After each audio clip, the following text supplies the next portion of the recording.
You are listening to the e-flux podcast.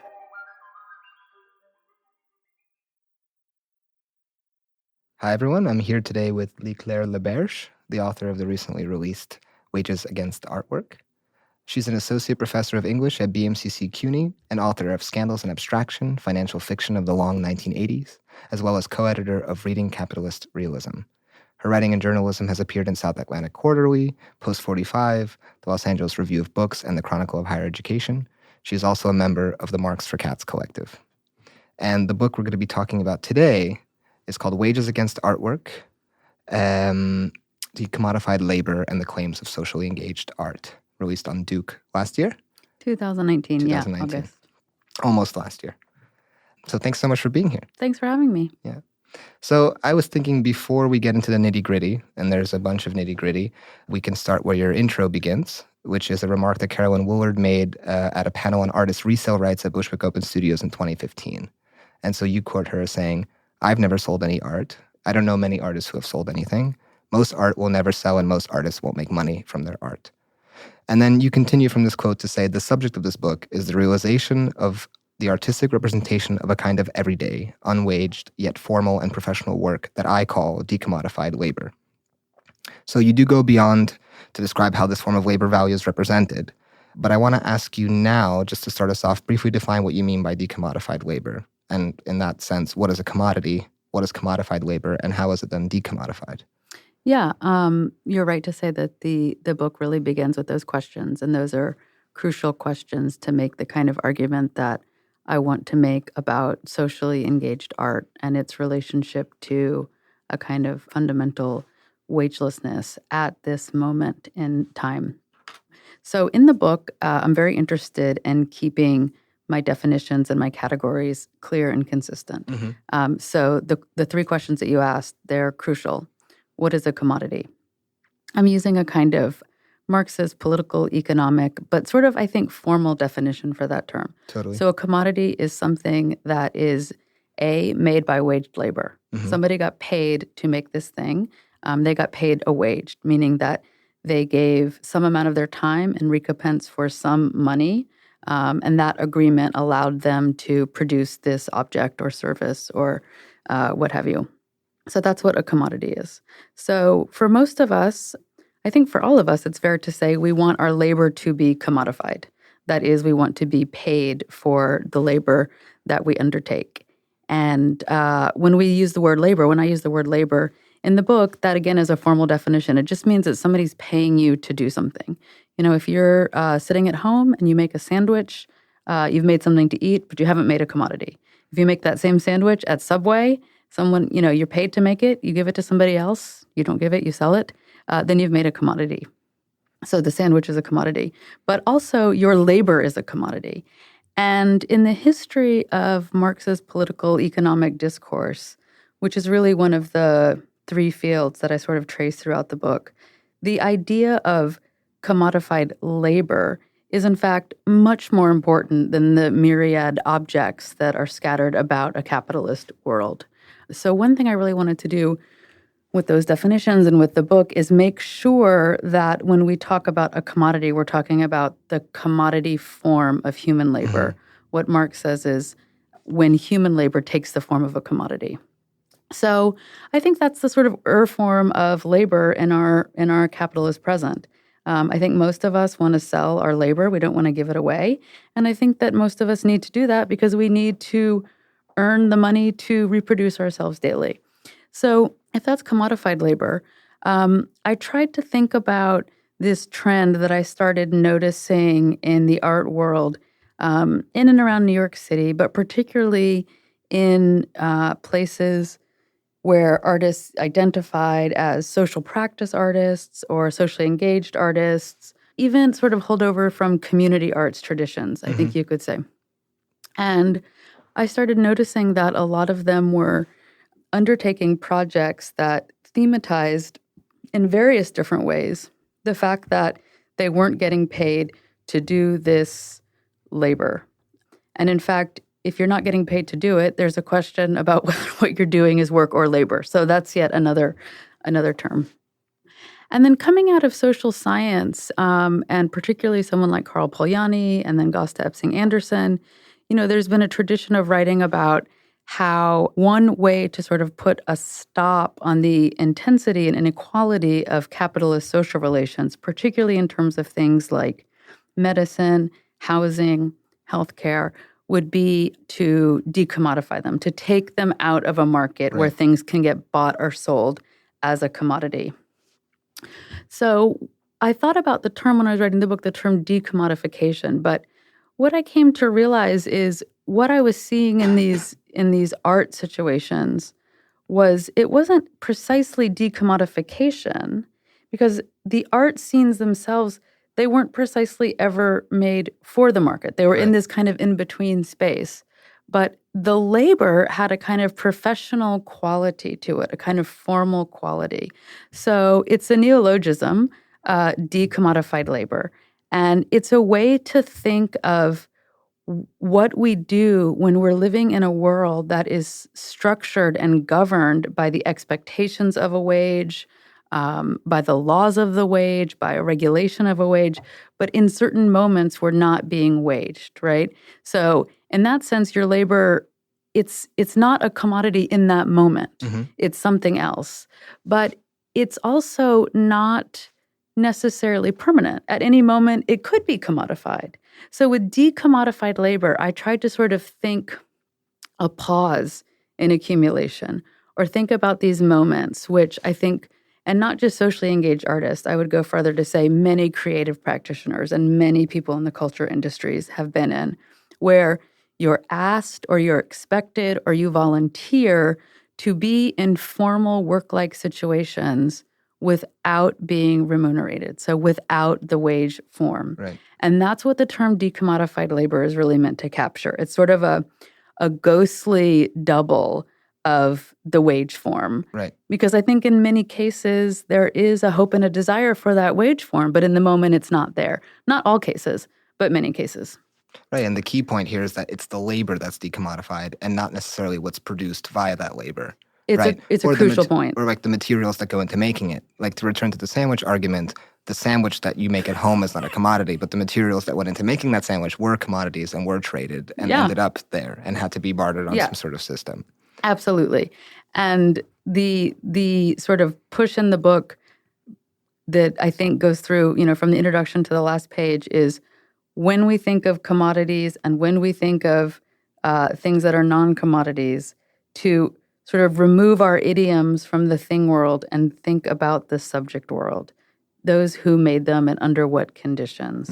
And that's what the question of labor returns us to again and again, because it's humans who labor.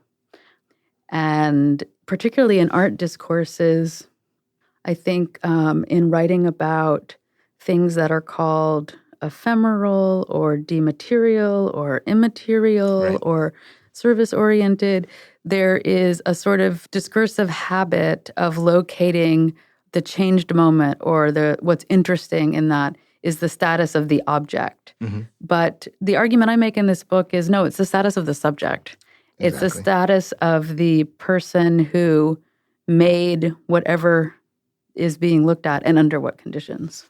Right, and this is completely indebted to, or not indebted, I should say, but in line with a lot of social reproduction theory that was critiquing a lot of notions of immaterial labor or affective labor, etc. And the title, of course, borrows from Federici, the I don't know, mother of social reproduction theory in so many ways, right? Sylvia Federici. Well, speaking of Federici, I want to get even more specific here in the beginning and talk about the wage. So you write also in the intro to this book, what is important for me is that each iteration of decommodified labor functions without reliance on the wage. So this has to be unpacked, because the wage form, as you yourself specified throughout the book, still makes unwaged labor conform to its logic, to the logic of the wage form. And this is something we get from Sylvia Federici, from Kathy Weeks. And you also write, commodification is likewise needed and commodification is likewise not enough. And this is a clear sort of allusion to Sylvia Federici, the misreading of Federici's manifesto, Wages Against Housework as Wages for Housework. So I wonder if you could speak a little bit on this title. Yeah. So the title of the book is Wages Against Artwork, and it, is clearly indebted. Indebted is not even a strong enough word, right? To Silvia Federici's manifesto, Wages Against Housework.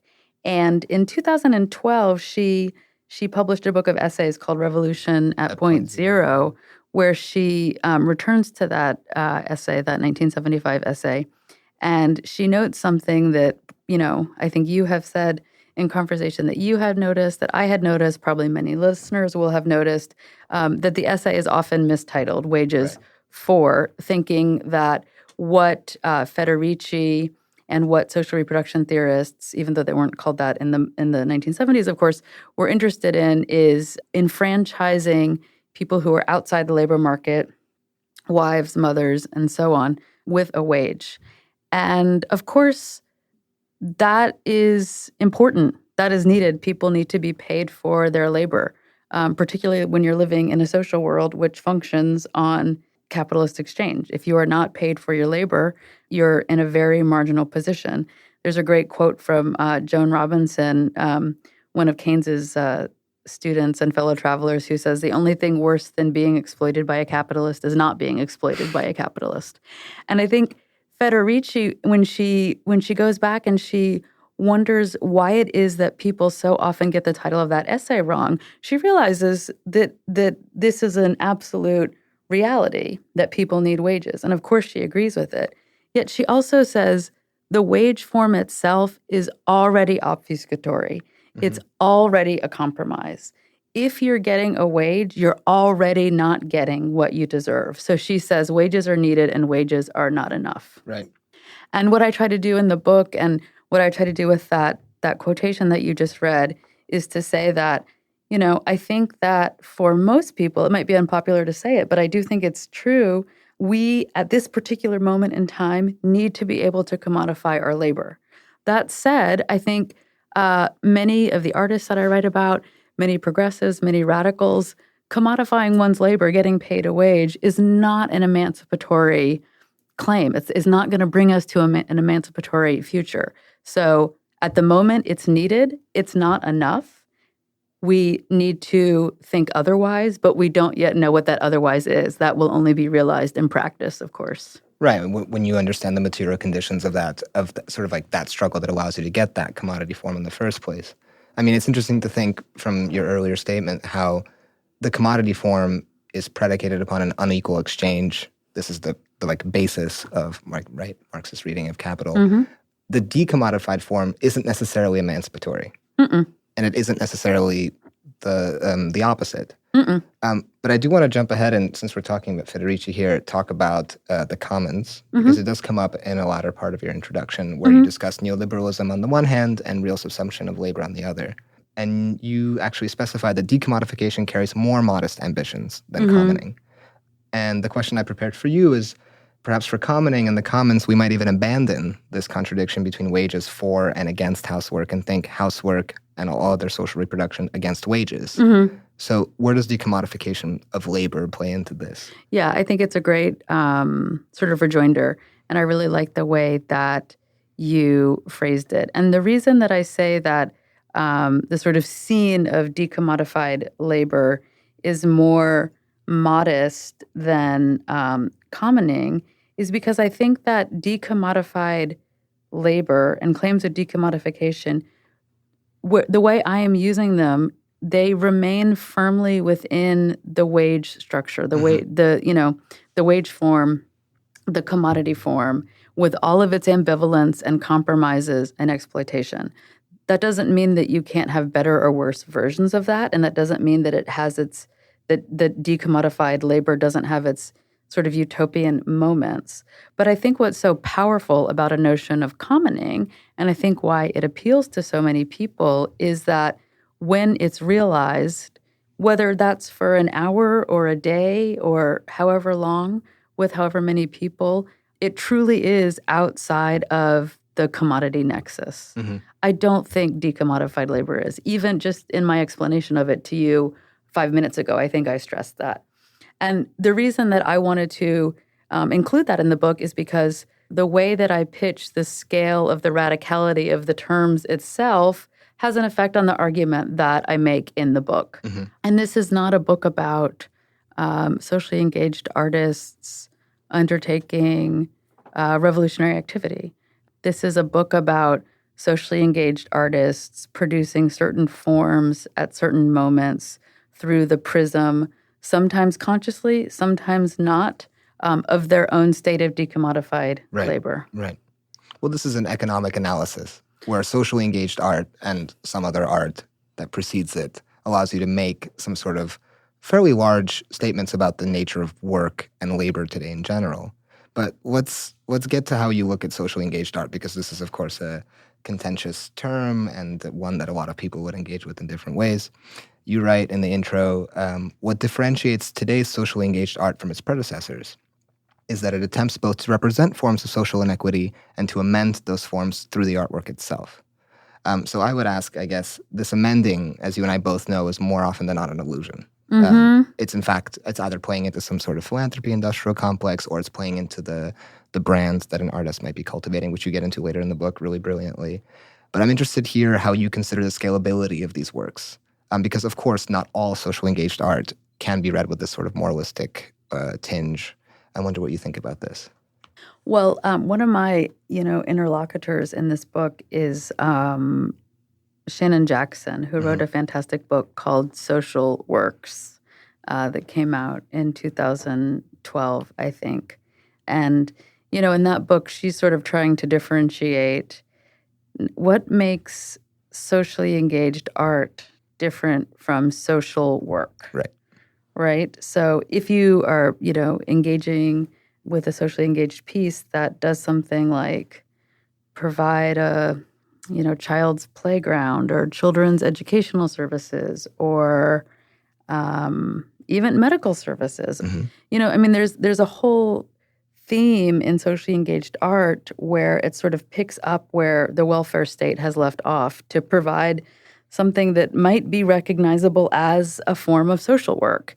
What's unique about it as art is that it's not scaled as social work would be. The social worker does these things every day for months, for years, for a duration. These institutions are built to amend whatever social inequality or whatever social marginality they're trying to amend for long periods of time at a scale of many people. I think what makes art different is that the project is unique. The person doing it is unique. They're known as an artist, not a social worker, for better or worse.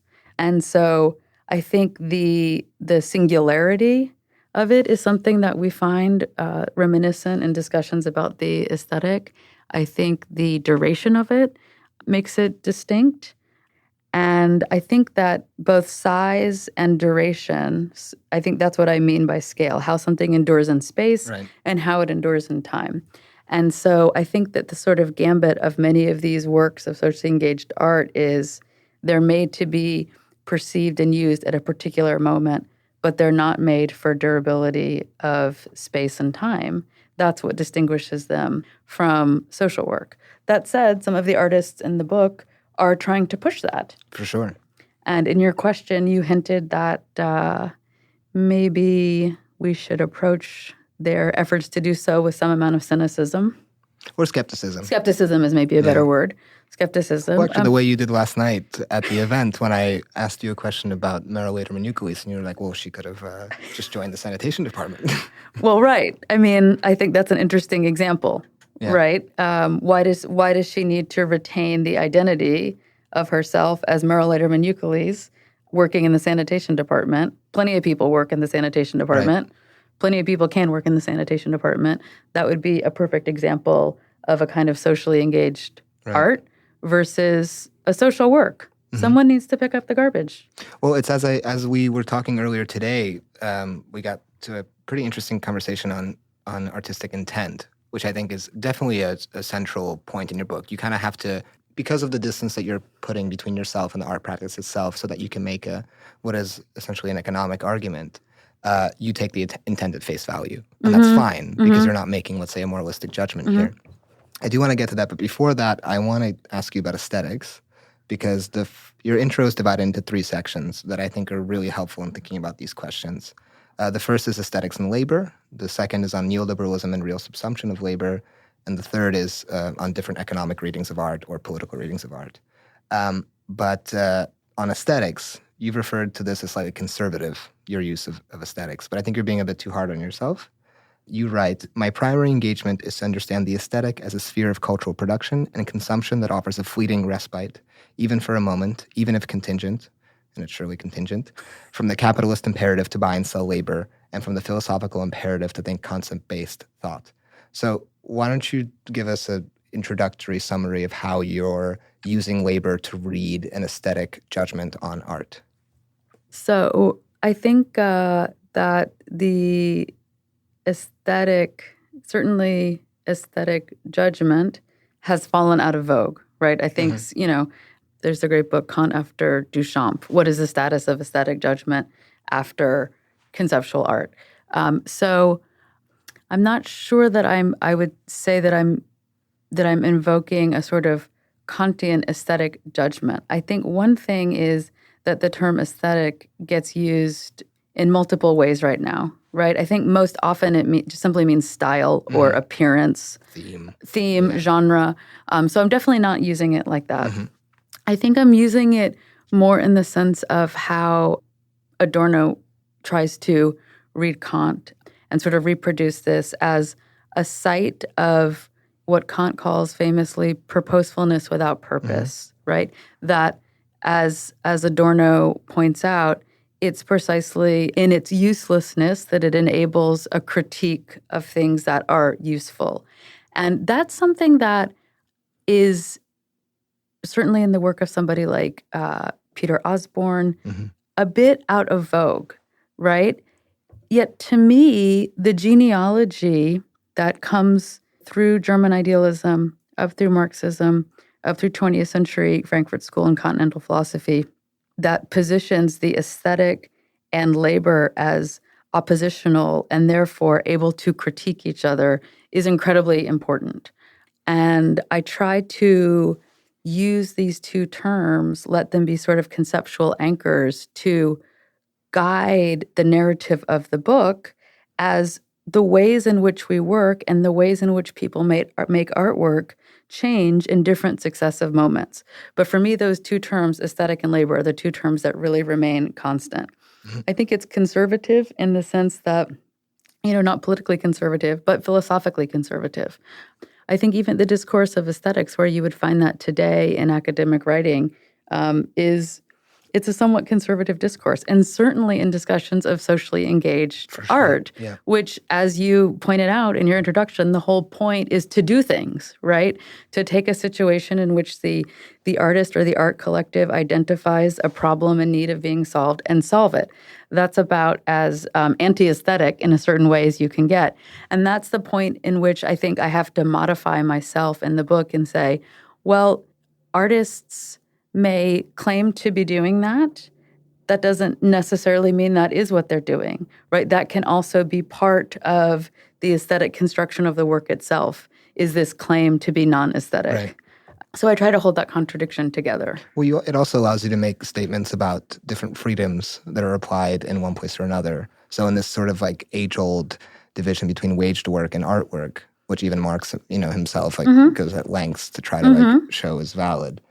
You write, we can now understand this binary as a constitutive dissociation. The aesthetic with its freedom and labor with its unfreedom have long been understood as oppositional categories. I think using this form of this sort of the tension between, or let's say tension and not dialectic, between these two to understand socially engaged art is quite interesting. And in the interest of time, I do want to get to the first chapter. But I also want to ask you on the subject of intent. Maybe this is more of a statement, but I'm curious what you'd say. What I'm curious about is the capitalist, historical, museological life of the artwork, socially engaged or not, after it's produced. So meaning after the artist and their collaborators' labor value has been extracted. So there usually is a commodity that's produced, whether it's a brand or a series of objects, and you get to this in the book. But in some ways, the artist's hand sticks around long after this initial labor, even more than a signature would perhaps. And so the work continues to produce surplus, which the artist's resale rights point you begin with kind of brings to the fore. And this is why you refer to decommodified labor, not decommodified art. this is a choice, to sidestep fraught discourses on dematerialization, on immaterial labor? What was the sort of like methodological point with that? No, yeah, very much a choice too. I mean, I have to just cite the appearance of those discourses historically. The footnotes are really helpful in this book. Oh, okay, good. I'm glad to hear that. One puts one's time into footnotes, I can tell you that. But yeah, I think the point of decommodified labor is that labor can be decommodified at any moment in history, and then it can be recommodified at any moment in history. And so one of the things I really try to do in the book in terms of periodization, right, not only the periodization of socially engaged art, but economic periodization itself, is to say that this teleology whereby objects, artistic objects in particular, and labor sort of leaves the material world for the ether, whether these are claims of affective labor or emotional labor or digital labor or computational labor or cognitive labor or immaterial labor. I mean, there's this whole proliferating taxonomy. I just would want to make 2 points about that.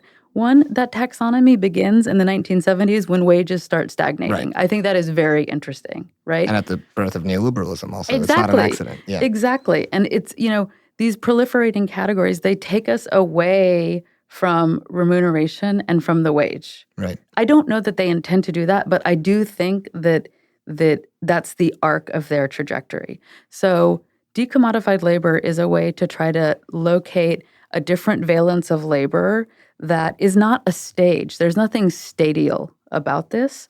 At the same time, the discussion that we were having before about how I said what I'm really interested here is not the artistic object, but the artistic subject, not the artistic object, but the artistic labor.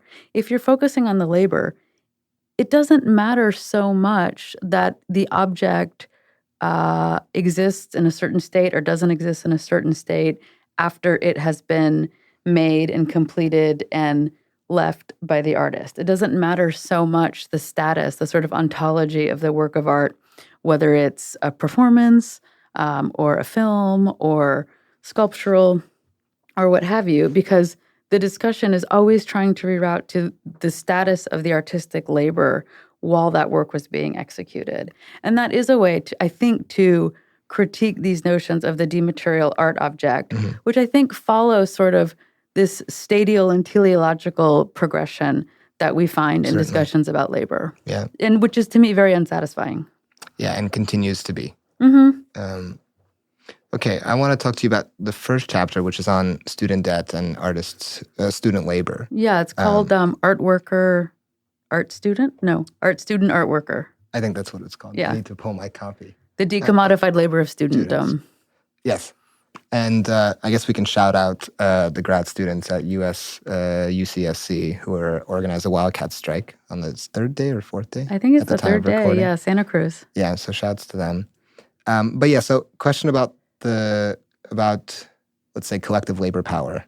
And I think I said this to you once before, but it seems that your idea of decommodified labor doesn't necessarily foreclose collectivity from and after the wage agreement is set, but it also doesn't necessarily inscribe it. So how would they relate collectively organized labor power and decommodified labor, whether it's by choice or by force? I'm thinking here of the problematics that you raised in the book with regards to the rolling jubilee and strike debt and the sort of student artists in MFA programs that you discuss. Yeah, so the first chapter is important because there's a narrative arc of the book itself. So the first chapter essentially begins before the moment of the emergence of decommodified artistic labor. So the first chapter begins with the antithesis, as it were, which is looking at the 1950s and 60s, maybe even late 40s in the United States, and the incredible expansion of opportunities for artists and cultural workers to commodify their labor. So decommodified labor, of course, means that it has at one point been commodified labor. And this is a historical arc I try to trace in the book. So the first chapter opens with actually students in the 1960s and 70s making demands for their labor to be waged. I mean, this is a utopian moment where there's a movement called Wages for Students. This is recorded in journals like Zero Work in the 1970s. And then by the late 70s, two things have happened. One, using federal dollars through things like the GI Bill, but also the National Education Defense Act, you've had an amazing proliferation of both universities and MFA programs. At the same time, by the late 1970s, it's clear that people who go into those programs and come out as professionals aren't necessarily, and in fact probably are not going to be able to work as professionals, right? So the beginning of that chapter looks at an artist named Cassie Thornton, who's one of many artists. You'll see it in galleries and museum spaces all over, who now takes as their theme of their work their own student debt. Right. And then the end of the chapter looks at the Rolling Jubilee, which transpired here in New York in 2012.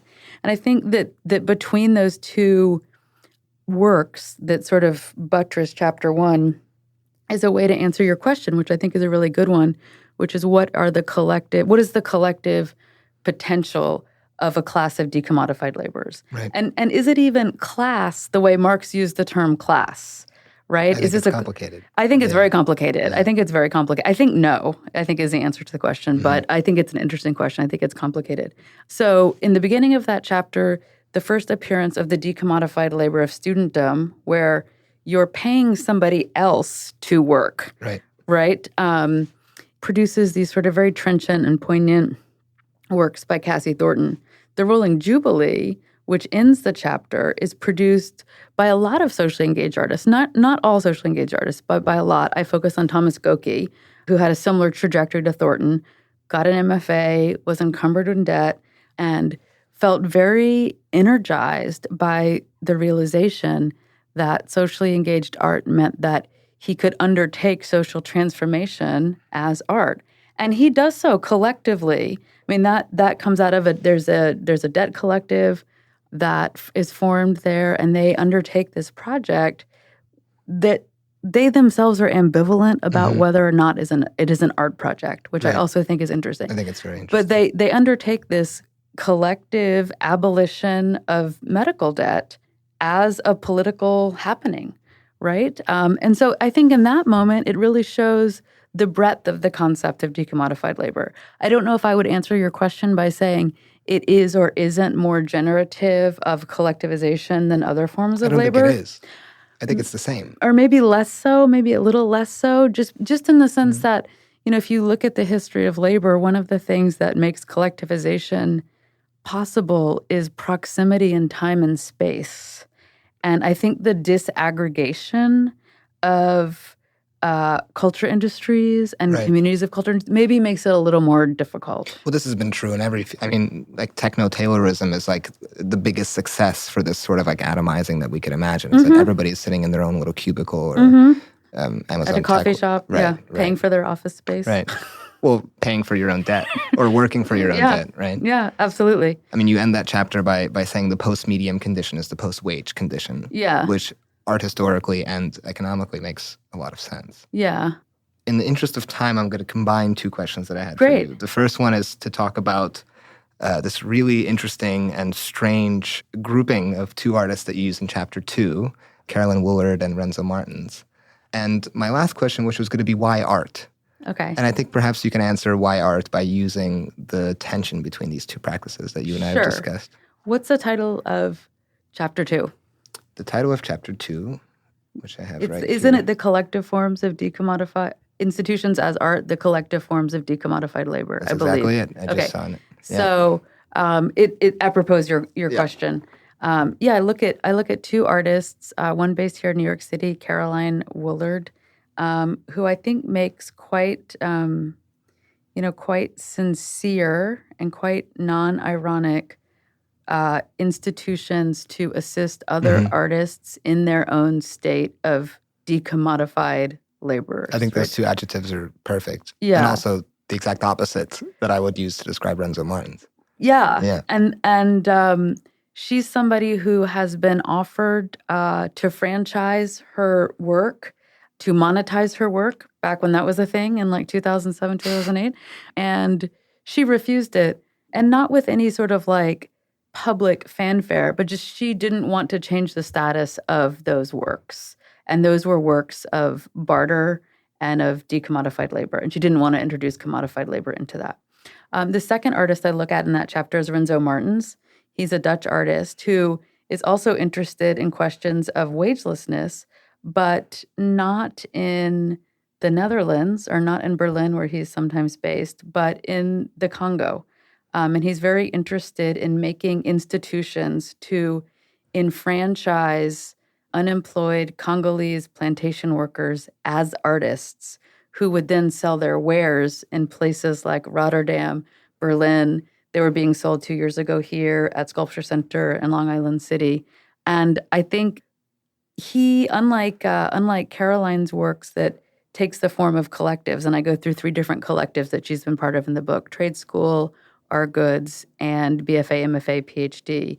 Renzo is very, he remains an individual. He remains an individual artist even as he produces these collective spaces in the Congo. People might have seen his film, Enjoy Poverty. I think that there's a lot of suspicion around his work. I think there's a lot of suspicion around the power differential of a white, cis European artist working in the Congo. And I really try to explore that and whether or not collectivity is possible under those conditions. Well, to your point earlier about having some sort of distance between the sort of intent and implications of the work, you do quite a good job showing his sort of detractors and also his defenders, which are numerous on both sides.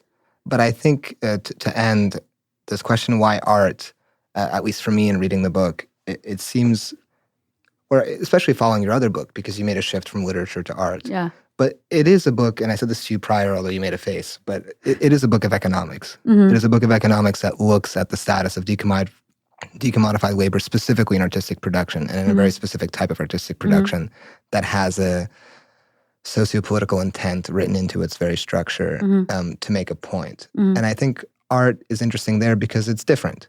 I think you and I were saying this. Like, I forget the statistic you raised, but in 1969, what is it, 1.8 million people identified as? Over 1 million. Over 1 million identified as what? As in the humanities? As working in the arts, in the working creative in the arts. right. Yeah. In 69, Yeah. so we can imagine what it's like today. Yeah. We were saying this earlier, but if you have an art degree, that's kind of what you're billed as. And this is still sort of the discussion. So just to finish off, I wonder if you could say something about why art is particularly useful to this kind of economic exploration.